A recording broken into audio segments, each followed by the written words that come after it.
Okay, guys. So, before we get into another freaking book haul, I promise you I do not shop for books this often. I don't know what's going on this year, but I wanted to chat really quick about this channel. I'm really happy with it, and I wanted to state that. So, I was sitting here thinking about content, and I had started. I told you guys I don't decorate my planner, like on film. I do it, and I had started because I was decorating October, and I had started filming it, like filming each week, and like because I was gonna upload them, later in October and stuff like that. And then like when I filmed that paint with me, like it was fun, but it's not. I don't like to film those things because. And I was sitting here like today's Saturday, and I was like, "Oh, I'm gonna paint.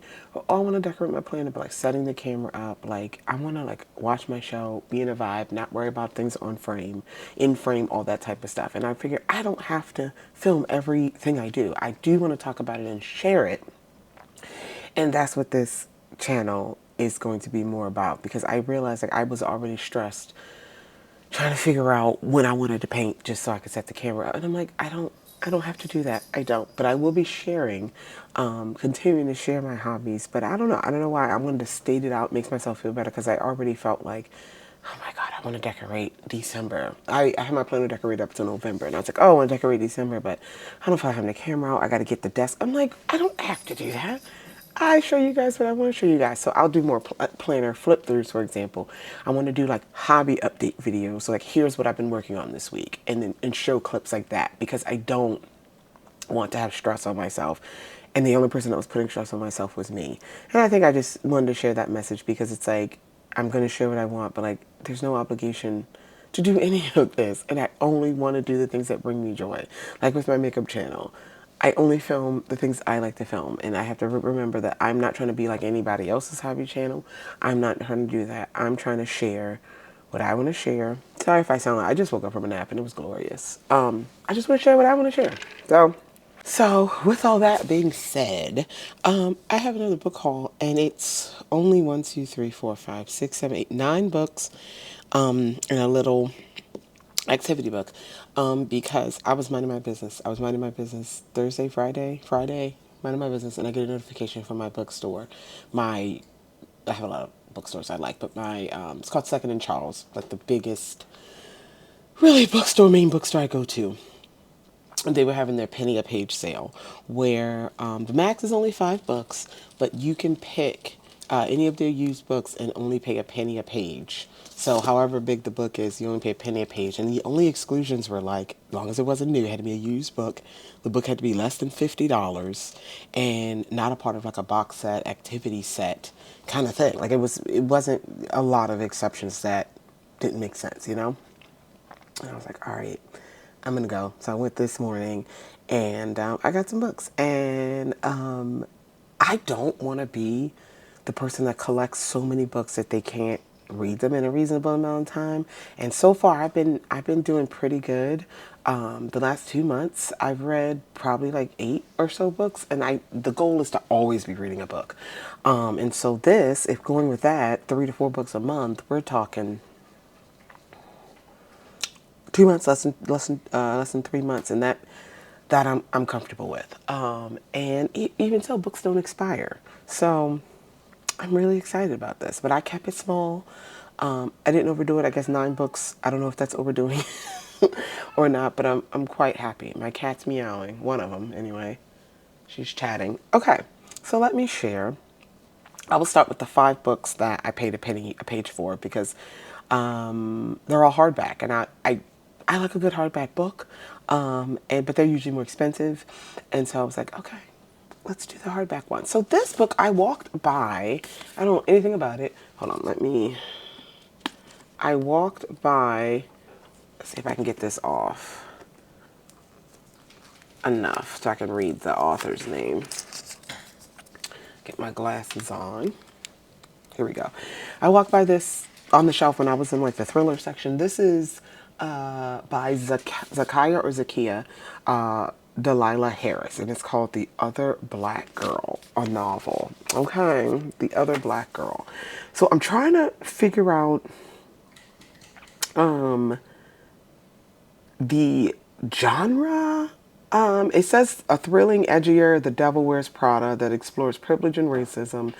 Some comments from the Washington Post, Terry McMillan, Fortune.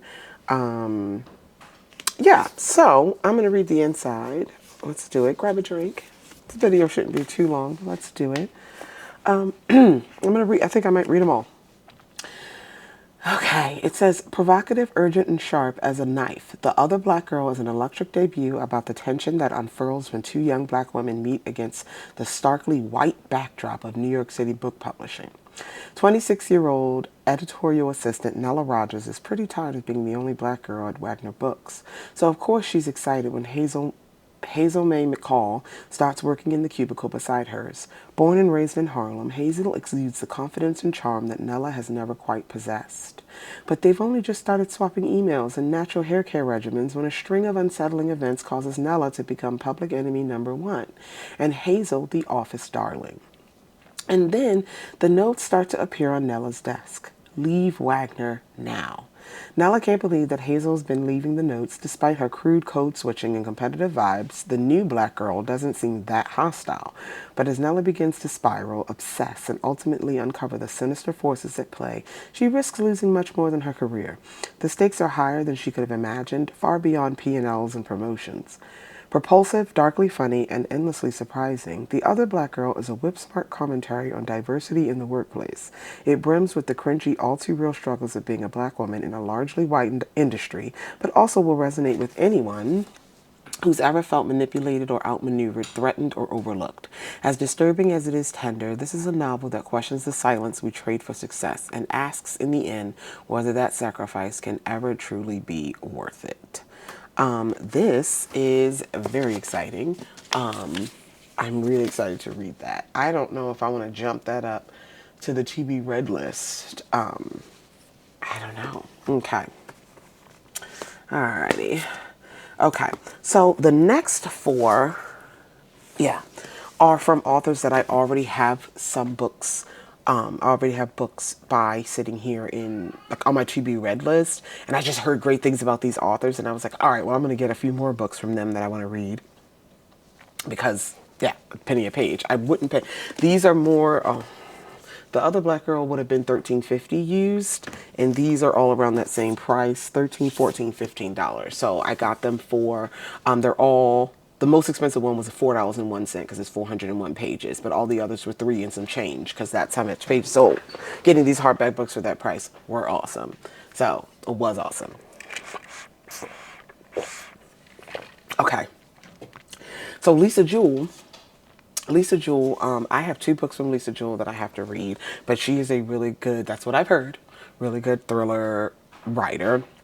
And so I picked up another one from her, and this is called The Night She Disappeared. I have Then She Was Gone, and I have something else from her that I can't remember. So, yeah, The Night She Disappeared. God, I had a romance book up next. I'm going to be honest. The book I had on the list right now up next was The Love Hypothesis that I was about to start reading, like today. I don't know. I'm not super big. I'm trying to push myself into romance, but I don't know. Am I going to read this one? It's my video. I can do that. Let's see. The Night She Disappeared. The #1 New York Times bestselling author of Then She Was Gone and The Family Upstairs returns with another riveting novel about an intricate web of people whose lives are forever changed in the wake of a young couple's disappearance. It's a beautiful summer night in a charming English suburb when Tallulah and Zach head out to a bar for the first time since the birth of their infant son. Just 19 years old, they've been looking forward to this night and a break from bottles and diapers. A party at the massive country estate of a new college friend seems like the perfect way to unwind until morning comes and the two don't make it home. Tallulah's mother, Kim, struggles to piece together what happened that night. She manages to contact her daughter's friends, but they all dodge her questions. Even Zach's mom doesn't seem too concerned, convinced that the pair ran away to escape their parental responsibilities. But Kim had just found an engagement ring in Zach's coat pocket the day before. Why would two parents so devoted to their family abandon their child? 1 year after the case runs cold, a writer moves into a cottage on the edge of the woods that border the same estate where the couple disappeared. Known locally as the Dark Place, the dense forest is her favorite area for long walks, and it's on one such stroll that she stumbles upon a mysterious note that simply reads, "Dig here." Could this be a clue to the young couple's disappearance? And what exactly is buried in this haunted ground? With her signature rich, dark, and intricately twisted prose, Lisa Jewell has crafted another dazzling work of suspense that will keep you on the edge of your seat until the final page. Yeah, I think I'm gonna read a thriller next. I don't know. All right, and then these next three, I want to make sure. Yeah, these next three are by Sally Hepworth. I heard great things about her. I backing up. Now that I'm thinking, I hope I don't have this book. I think I have this book. And I took a picture of my to be read list, and the night she disappeared just seems like, it seems like it's already on that list. If that's the case, I'll give this book to someone else. I only paid like $3 and some change for it. But I really feel like let's see, for Lisa Jewell, I have The Making of Us, and then I just feel like, hold on, I might not. Lisa Jewell. Nope, I don't have it. Thank God. I have Then She Was Gone, and then None of This Is True. I just wanted to check that. Okay. Anyway, moving on. So the next one's from Sally Hepworth. The one I do have from Sally Hepworth is called The Mother-in-Law. The reason why I was kind of intrigued by her for a few reasons. Again, reading the books, reading the back of them, all these kind of things, hearing the good things that other authors had to say, but even just the name of the books. So like The Soulmate, The Younger Wife, these are the three I have. The Good Sister, The Mother-in-Law, remind me a lot of Frida McFadden, The Housemaid, The Boyfriend, The Inmate, The Coworker, okay. And so that kind of tied me to that. So I have The Soulmate. Oh, I can't wait to put these in my tracker, which I'm going to do after this video. The Soulmate. What happens when love pushes you to the edge? So prepare yourself for a thrilling, addictive novel about marriage, betrayal, and the secrets that push us to the edge in this latest book from the best-selling author of The Good Sister and The Younger Wife. So, this one's not that long. Picture a lovely cottage on a cliff with sloping lawns, walking paths, and beautiful flowers. It's Gabe and Pippa Gerard's dream home in a sleepy coastal town. But their perfect house hides something sinister. The tall cliffs have become a popular spot for people to end their lives. Over the past several months, Gabe comes to their rescue, literally talking them off of the ledge. Until one day he doesn't.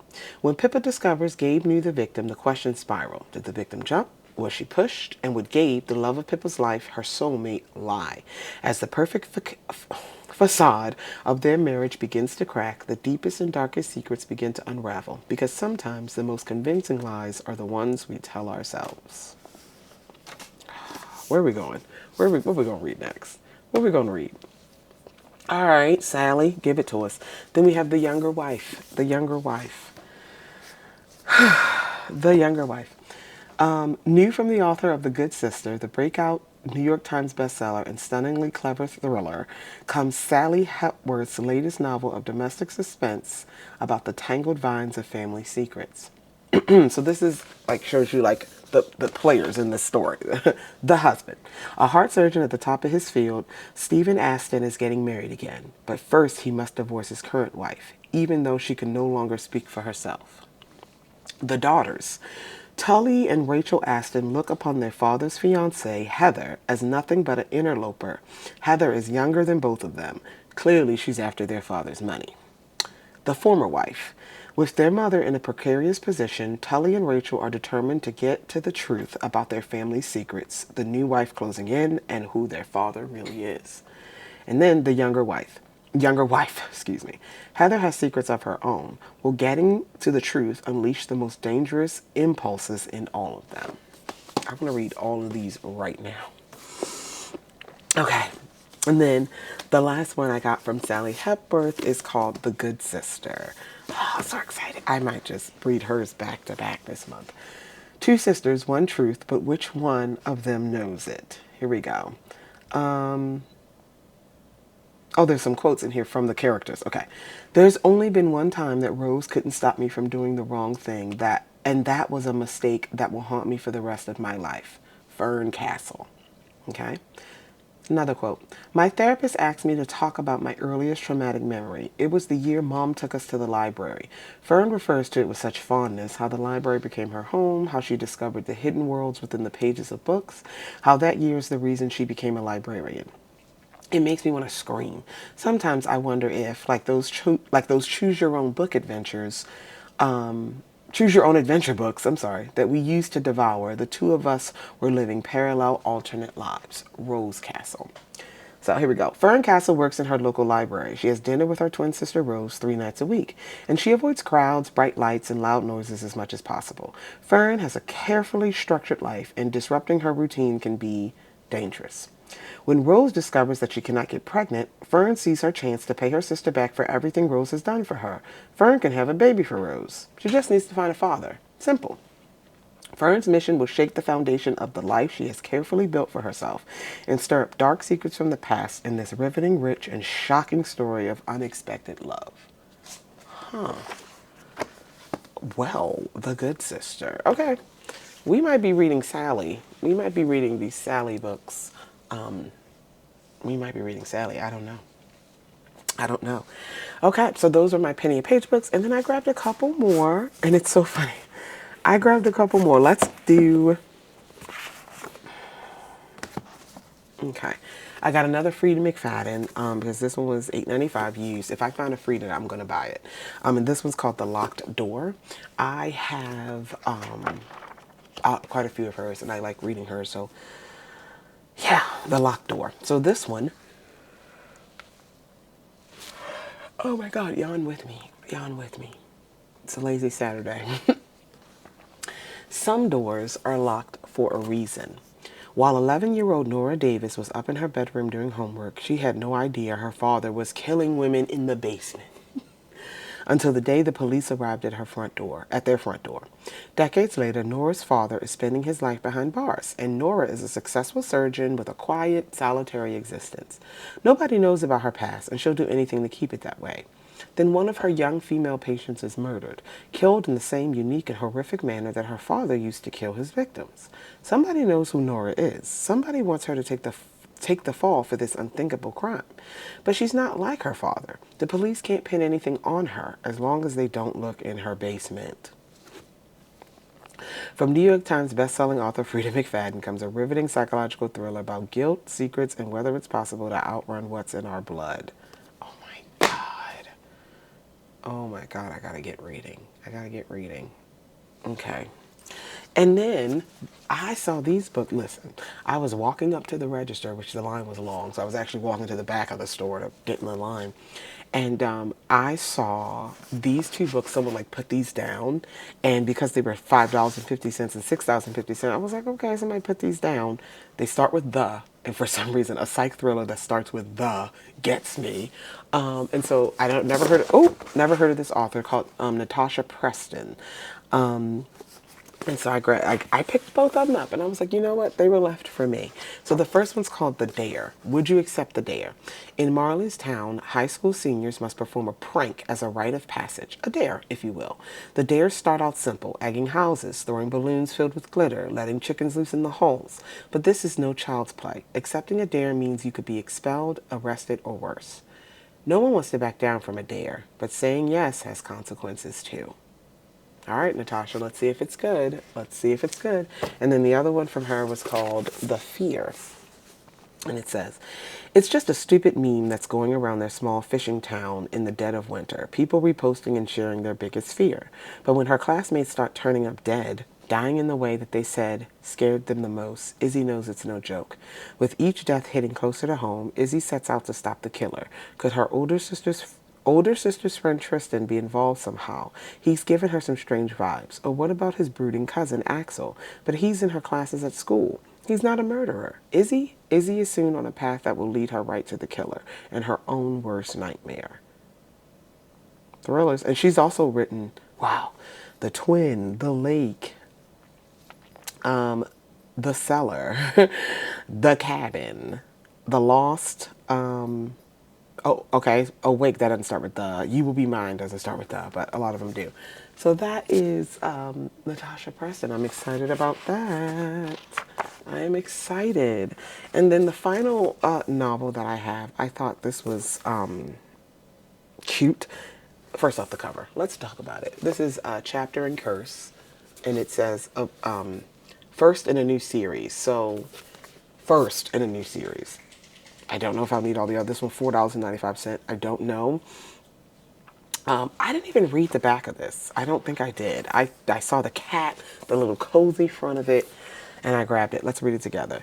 It says, Molly Kimball is used to cracking open books, but when a poetry reading ends in murder, she must use her skills to crack the case. Librarian Molly Kimball and her mother Nina need a change. So when a letter arrives from Nina's Aunt Violet in Cambridge, England, requesting their help running the family bookshop, they jump at the chance. Thomas Marlowe, Manuscripts and Folios, is one of the oldest bookshops in Cambridge, and unfortunately customers can tell. When Molly and Nina arrive, spring has come to Cambridge and the famed Cambridge Library Festival is underway. Determined to bring much-needed revenue to the bookstore, Molly invites Aunt Violet's college classmate and famed poet, Persephone Brightwell, to hold a poetry reading in the shop. But the event ends in disaster when a guest is found dead, with Molly's great-aunt's knitting needle used as the murder weapon. While trying to clear Violet and keep the struggling shop afloat, Molly sifts through secrets past and present, untangling a web of blackmail, deceit, and murder. Wow. Okay. Cute. But it's at first in a new series, so Chapter and Curse. I hope I can keep up with them. I don't know. I hope I like them. And then the last book I got, this is not a novel. This is Myrtles. I have Myrtle Volume 1. If you guys aren't familiar with Myrtles, some people do Sudoku, some people do a good word search. I like a good logic puzzle. And so what Myrtles are logic puzzles, you know, process of elimination kind of thing, but they are murder mysteries. And so you are given, I'm just opening up, you are given a different story each time. You're playing the role of a detective, and you have like some traits about you that you can use to help you solve the murders. And so you'll get the people, it's like Clue. You'll get 3 suspects, you'll get 3 locations, 3 weapons, and then you'll get a series of clues and evidence, and you have to use process of elimination to fill it in to solve the puzzle. In the back of the book, there are hints that you can use, as well as the solutions are back there too, so you can make sure you're correct. I have Myrtle Volume 1. I think there's 3 volumes of Myrtle. This is like a special one, just as the School of Mystery. It's 50 puzzles in here. The other main volumes of Myrtle, I think, have 100 puzzles. Yeah, I just grabbed another Myrtle book. So that is my penny a page plus a little more book haul. And again, thank you guys so much for watching. Yeah, yeah, yeah. I'm really happy. I'm really excited. And I'm really happy to be sharing these things with you. I got to get reading. I might not be reading The Love Hypothesis. I think I want to read one of these psych thrillers because that's my favorite. I think that's where I'm going to go. But thank you guys so much for watching. I love you, and I'll talk to you in the next one. Bye.